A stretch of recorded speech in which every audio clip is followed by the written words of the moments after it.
Hello, hello, j'espère que vous allez bien. On se retrouve du coup dans la deuxième vidéo de cette série sur le travail ici au Canada. Si vous avez loupé le premier épisode, je vous parlais de la recherche d'emploi et de l'entretien d'embauche avec pas mal de conseils concernant ces deux sujets hyper importants ici et des sujets qui avaient l'air de beaucoup vous intéresser. Je vous remercie d'ailleurs pour les retours que vous m'avez fait sur cette vidéo. Et aujourd'hui, on passe à la deuxième partie puisque j'ai envie de parler un peu plus de ma situation actuelle, de mon expérience, de comment moi j'ai trouvé un travail. Je vais vous donner un peu plus mon ressenti et surtout dans une deuxième partie de la vidéo, je vais vous montrer un petit peu les différences que j'ai pu noter entre la France et le Canada. Encore une fois, en prenant du recul et sans vouloir dire que l'un ou l'autre est mieux, on est bien d'accord, mais juste pour que vous ayez en tête les différences entre les deux pays. Et pour la dernière partie de la vidéo, j'aborderai un peu plus des conseils et un peu la réalité aussi de ce que j'ai pu vivre dans le monde du travail ici au Canada, parce que c'est quand même aussi important d'aborder ce genre de sujet. Je trouve que c'est pas tout rose, c'est pas tout facile ici au Canada, et on abordera ça du coup dans la dernière partie de cette vidéo. Alors reste bien jusqu'à la fin pour ne rien louper. Et si ce n'est pas encore fait, n'hésite pas à t'abonner à cette chaîne et à me mettre un petit like. Ça permettra de soutenir mon travail et ça me fera vraiment plaisir. Et si tu me connais pas, moi c'est Rems, j'ai 26 ans et avec mon copain, on a tout quitté en France pour partir vivre notre rêve en PVT au Canada. Ça fait du coup depuis 2022 qu'on est ici à Toronto et que je documente toutes nos aventures, que ça soit ici sur YouTube mais aussi sur Instagram.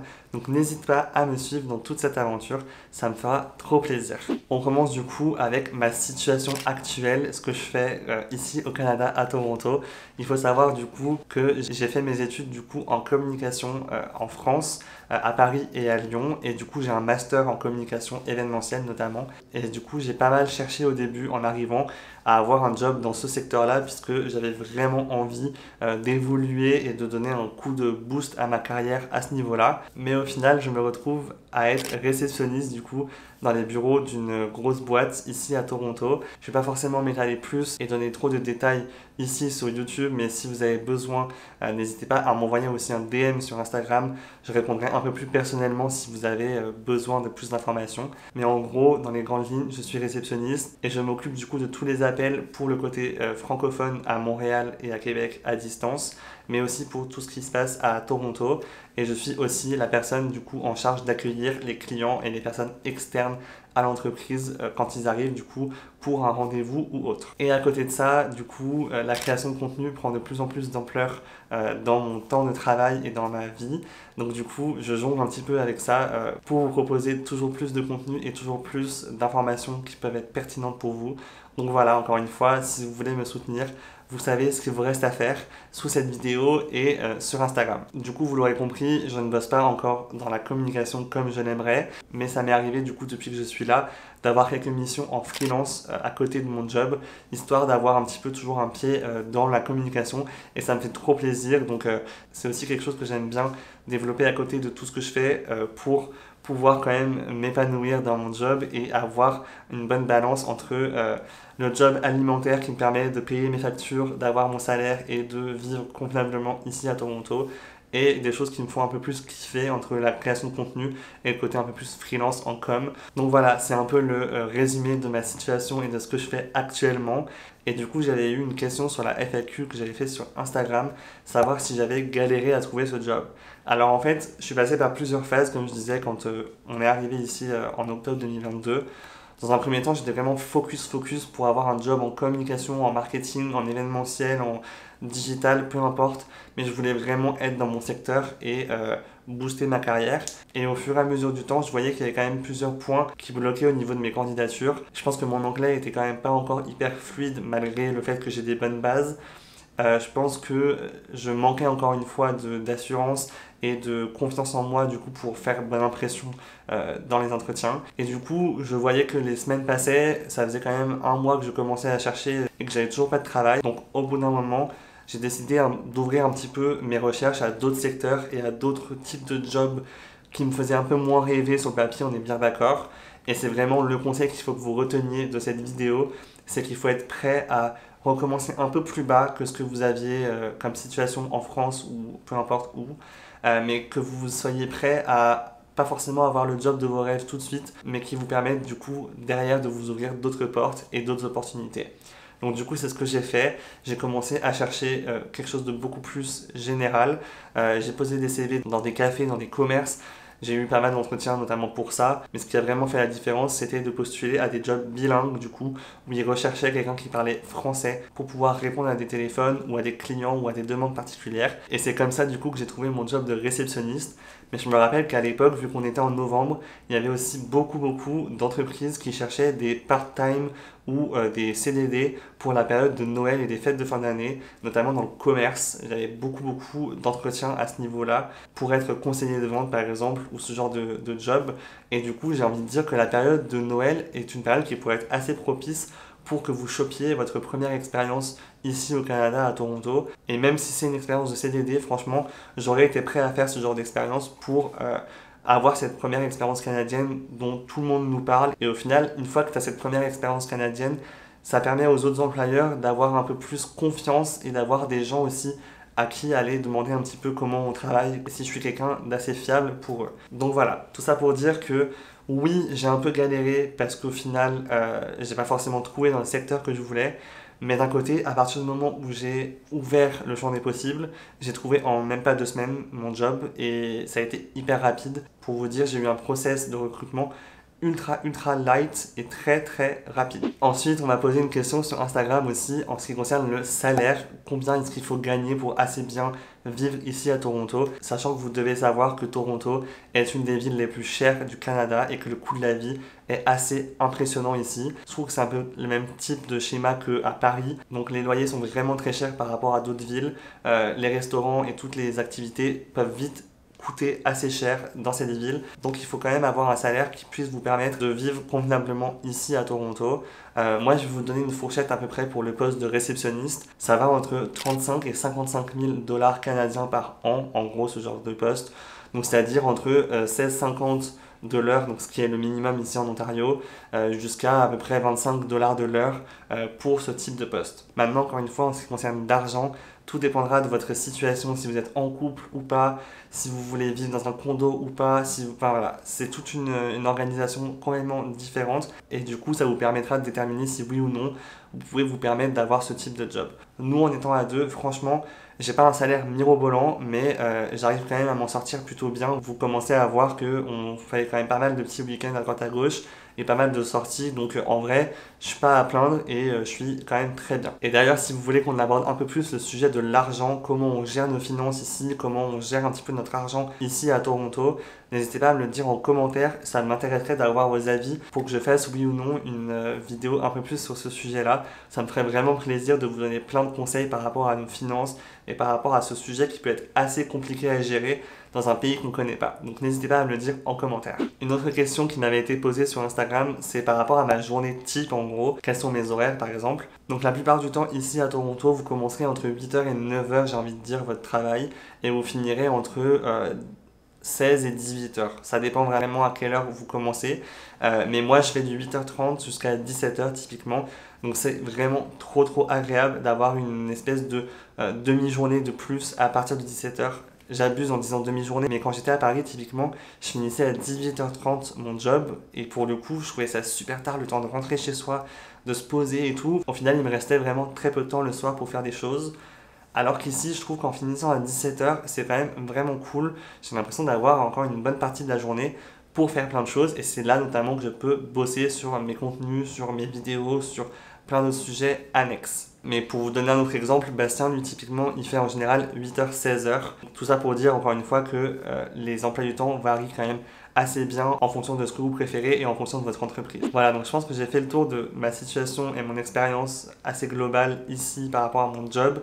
Et je vais passer du coup à la partie des différences que j'ai pu noter avec la France par rapport au travail ici au Canada, parce que je trouve que c'est quand même assez important d'en parler et c'est des choses que j'aurais potentiellement aimé aussi savoir avant de venir ici, parce que c'est quand même pas mal de détails assez particuliers. La première différence, et pas des moindres, franchement, moi ça m'a fait trop bizarre au début, c'est le fait qu'ici il n'y ait pas forcément de contrat de travail.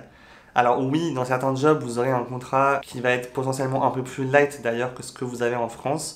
Mais moi, typiquement, j'ai juste eu un mail avec une confirmation en mode, bah voilà, ça c'est ton contrat de travail. Et certaines fois, il y a même des gens qui n'ont carrément pas du tout de contrat de travail. Alors j'avoue que je vous recommande quand même d'avoir un minimum de traces écrites, que ce soit un mail ou un bout de papier, quelque chose qui explique un minimum ce que vous êtes censé faire comme job, mais c'est vrai que c'est pas du tout le même type de choses qu'on voit en France avec des 14 pages de contrats de travail différentes à lire et tout. Là au moins, enfin franchement ça peut être très simple à ce niveau-là. L'autre chose que je trouve vraiment différente, c'est qu'ici, je trouve, d'après mon expérience encore une fois, qu'il y a un meilleur équilibre vie pro, vie perso.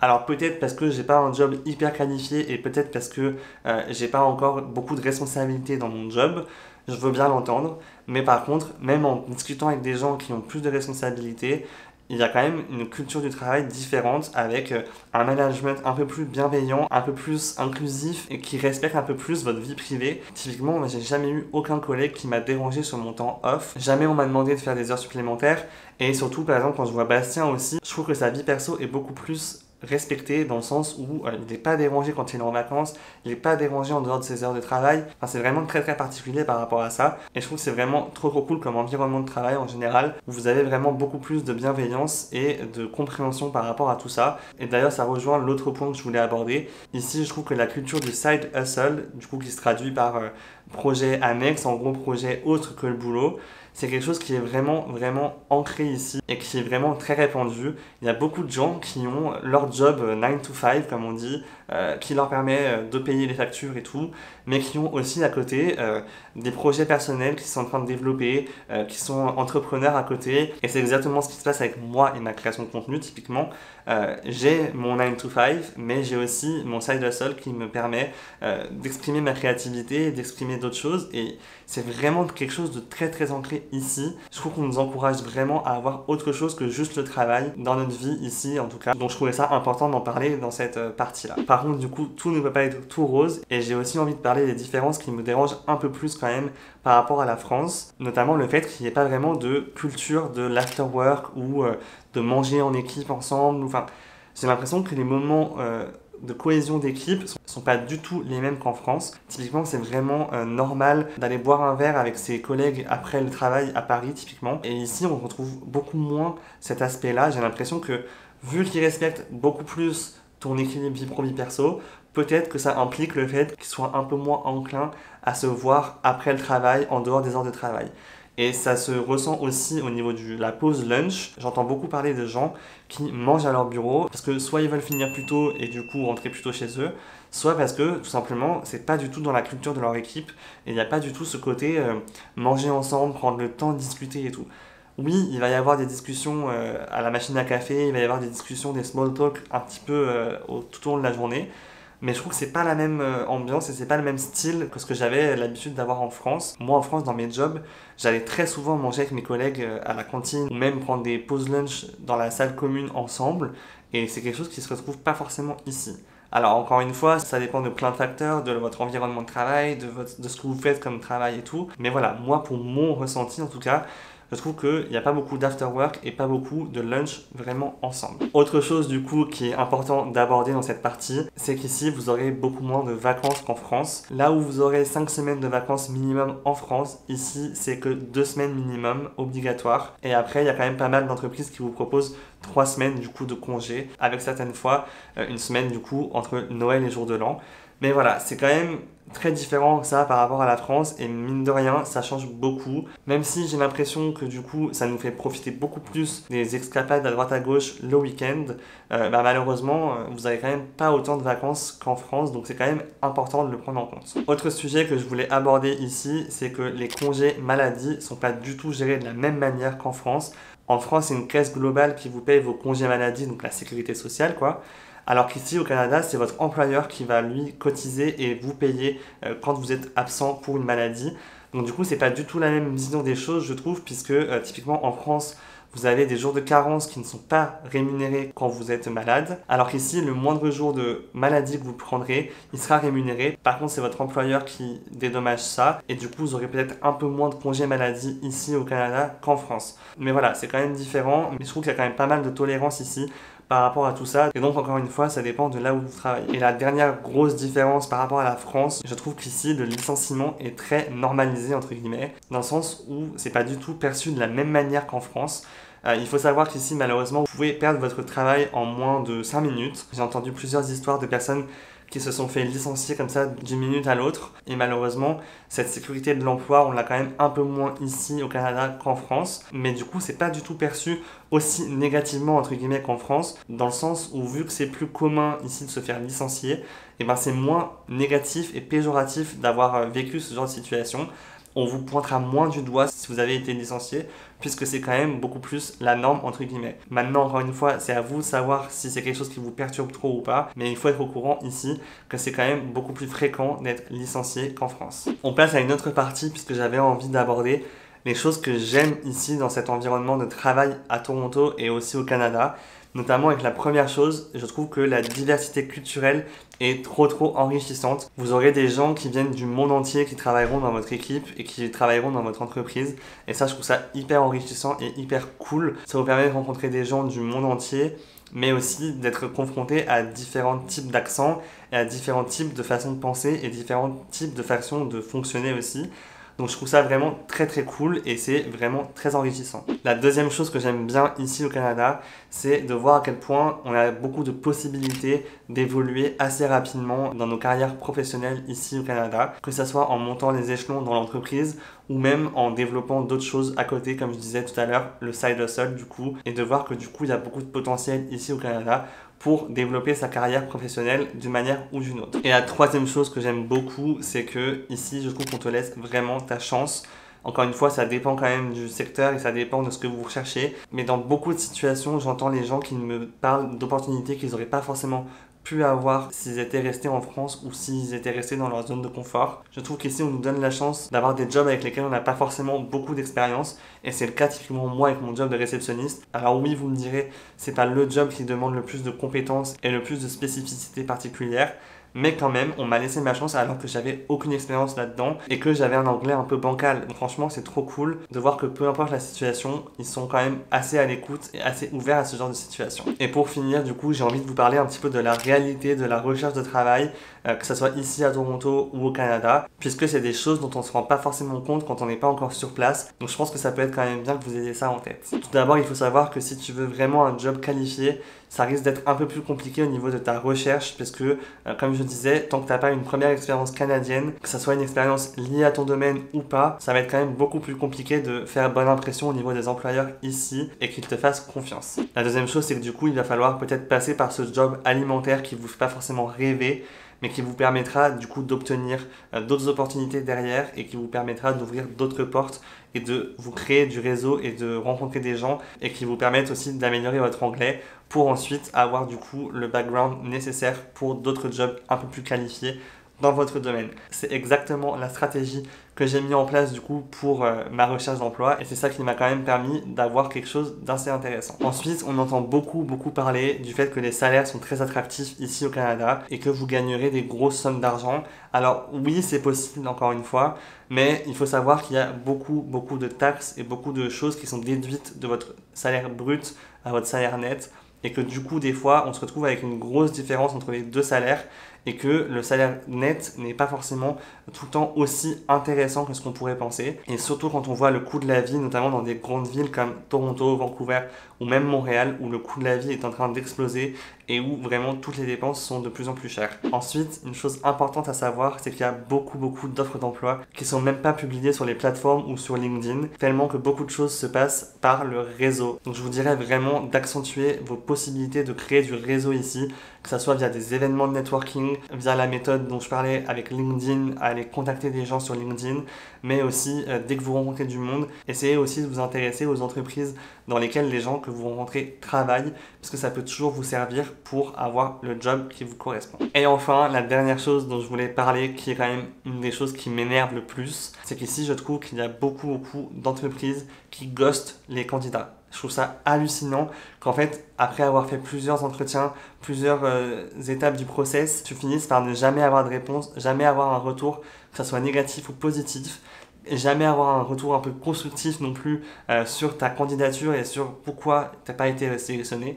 Je trouve ça trop relou et c'est franchement un point que je voulais aborder ici parce que moi je m'attendais pas du tout à vivre autant de situations de ghostage comme ça ici à Toronto, mais malheureusement j'ai l'impression que c'est de plus en plus le cas, que ça soit ici au Canada mais même aussi en France. D'ailleurs je pense qu'en 2024 c'est juste assez fréquent d'avoir ce genre de situation, mais je trouve ça super dommage. Donc ne soyez pas trop surpris si ça vous arrive, et malheureusement c'est comme ça que ça se passe. Donc essayez au maximum de prendre du recul. Si ça vous arrive, c'est pas forcément vous l'unique problème, c'est aussi la manière dont ils ont fait les choses, et c'est aussi juste qu'il y avait d'autres candidats peut-être qui étaient plus intéressants. Donc ne vous remettez pas forcément entièrement la faute sur vous, il y a d'autres paramètres à prendre en compte. Mais c'est vrai que cette technique de ghostage, je trouve ça vraiment zéro. Voilà, donc si je pouvais vous donner 2-3 conseils pour clôturer cette vidéo, n'hésitez pas à soigner votre profil LinkedIn comme j'en parlais. N'hésitez pas non plus à développer votre réseau, c'est hyper important ici. N'oubliez pas d'adapter votre CV aux normes canadiennes. Si vous avez loupé ces infos, ça se passe dans la vidéo numéro 1 de cette série de vidéos travail à Toronto. Et surtout, n'hésitez pas à faire des candidatures spontanées. Je pense que c'est aussi comme ça que vous pouvez vous démarquer de la concurrence et vous pouvez aussi impressionner les recruteurs. Donc n'hésitez pas à faire parler de vous et à vous montrer. Et voilà, j'arrive à la fin de cette vidéo. J'espère que vous avez aimé apprendre davantage de choses sur le travail ici à Toronto ou même au Canada en général. N'hésitez pas à me dire si vous avez encore des questions en commentaire, ça me fera vraiment plaisir, soit de vous faire encore une vidéo à ce sujet, ou alors d'y répondre directement en commentaire. J'espère que ça vous a plu, que vous avez appris des choses, que vous avez pris plein de notes et que vous êtes prêts maintenant à trouver un travail ici au Canada. Je vous dis à la semaine prochaine pour une nouvelle vidéo sur la vie au Canada. D'ici là, n'hésitez pas à vous abonner, à venir sur Instagram suivre mes aventures et on se dit à la semaine prochaine. Bye!